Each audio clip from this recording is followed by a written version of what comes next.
Aí pessoal, vamos aqui em trechos bíblicos. Fatos bíblicos sobre reencarnação e comunicação dos espíritos mortos. Espiritismo, doutrina espírita, a terceira revelação. O espiritismo só veio nos trazer revelações maravilhosas.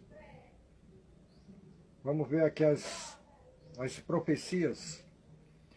Em Isaías 35:5, está dizendo o seguinte: então se abrirão os olhos dos cegos e se desimpedirão os ouvidos dos surdos.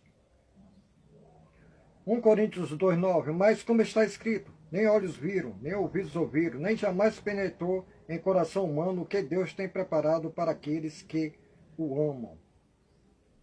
1 Coríntios 1:19, pois está escrito, destruirei a sabedoria dos sábios e aniquilarei a inteligência dos instruídos.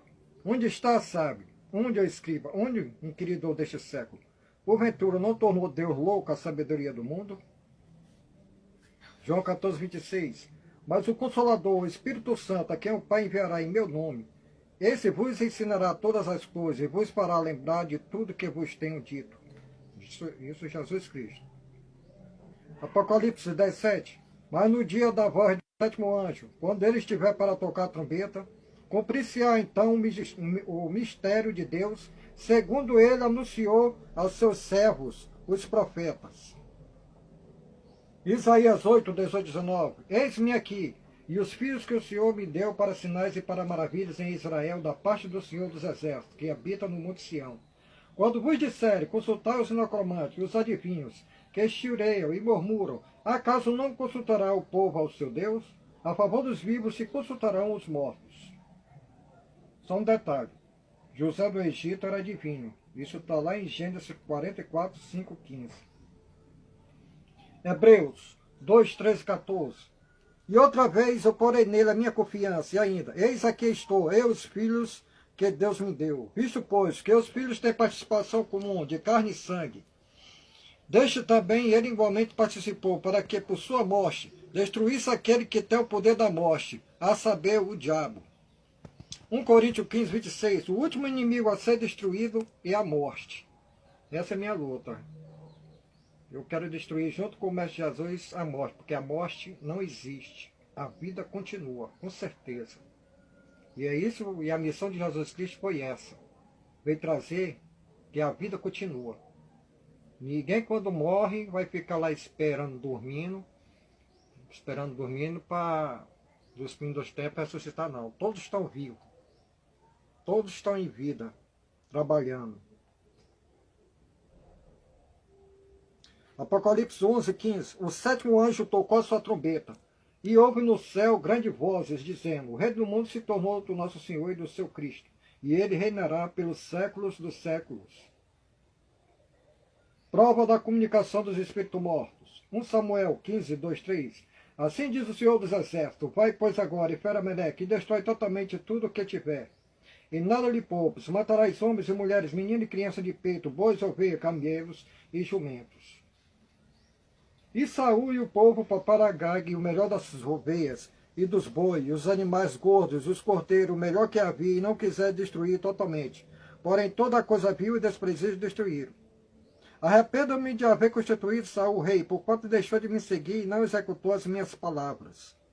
Então Samuel se constritou a toda noite e clamou ao Senhor. Esse foi o motivo de Saul ter perdido o seu reinado. 1 Samuel 15:3-9. Esse foi o motivo de Saul ter perdido o seu reinado. Por matar todas as crianças de peito, velhinhos, alguns animais, mas deixou o rei Agag vivo e deixou alguns animais vivos para fazer sacrifício. Foi esse o motivo de Saul ter perdido o seu reinado. 1 Samuel 28:3-18-3. Já Samuel era morto, e todo Israel tinha chorado e tinha sepultado em Ramã, que era a sua cidade. Saul havia desterrado os feiticeiros adivinhos.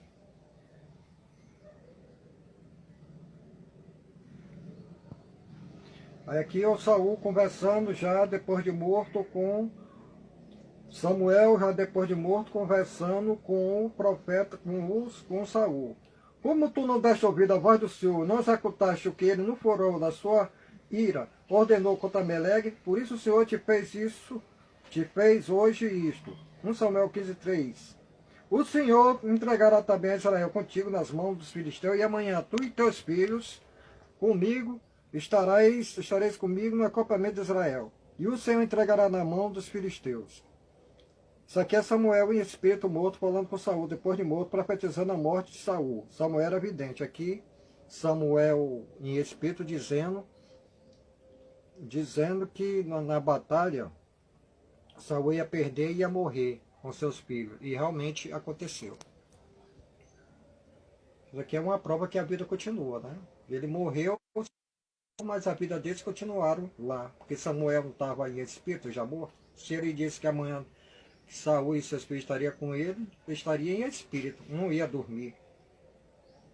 1 Samuel 31, 4, 6. Então disse Saul a sua escudeira: arranca a tua espada, atravessa-me com ela, para que porventura não venham estes incircuncisos e me traspassem esse carneço de mim. Porém o seu escudeiro não o quis, porque temia muito. Então Saul tomou da espada e se lançou sobre ela.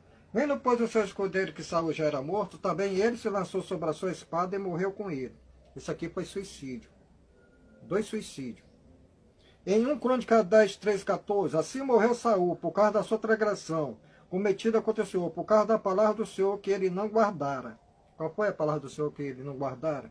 Então, isso está em 1 Samuel 15, 3. Foi matar criancinhas de peito, homem e mulher, meninos e meninas, e ter deixado vivo o rei Agag. E também porque interrogaram e consultaram o necromante, e não o Senhor, que por isso o matou e transferiu o reino de Davi, transferiu o reino a Davi, filho de Jessé.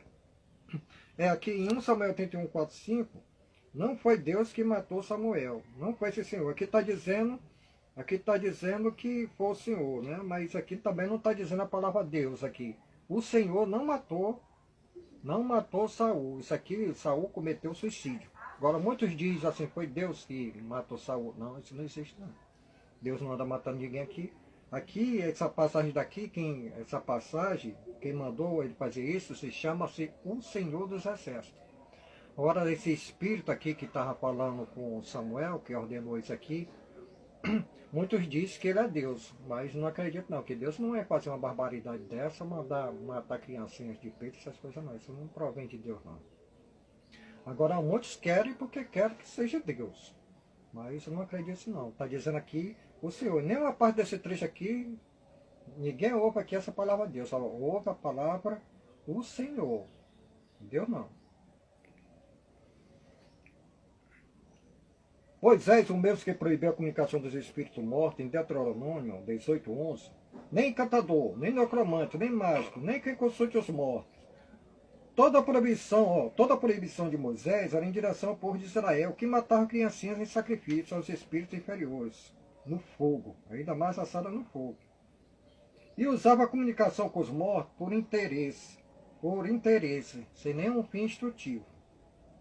É só chegar lá, pesquisar em Isaías 57, 1:10, que lá está provando lá, que esse povo israelita matava suas criancinhas queimadas no fogo em sacrifício aos espíritos maus.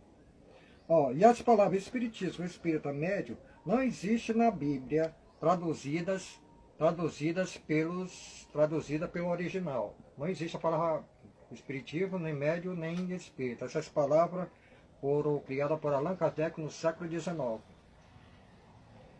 Porque Deus não ia condenar sua obra. Espiritismo, a ciência e filosofia de cunho religioso. Deus não ia condenar a ciência e a filosofia de cunho religioso. Se Moisés proibiu, é porque existe.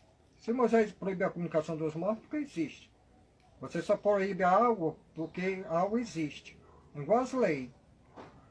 Se há uma lei de trânsito dizendo não ultrapasse 50, porque o carro anda mais do que 50. E já que ele proibiu, porque existe, né? Ainda torna o quê? Mentiroso. Ainda torna mentiroso Salomão, lá em Eclesiastes 9, 5, 6. No capítulo 9, no versículo de 5, 6 e 10. E também em Isaías. Uai, seu app de vídeos curtos.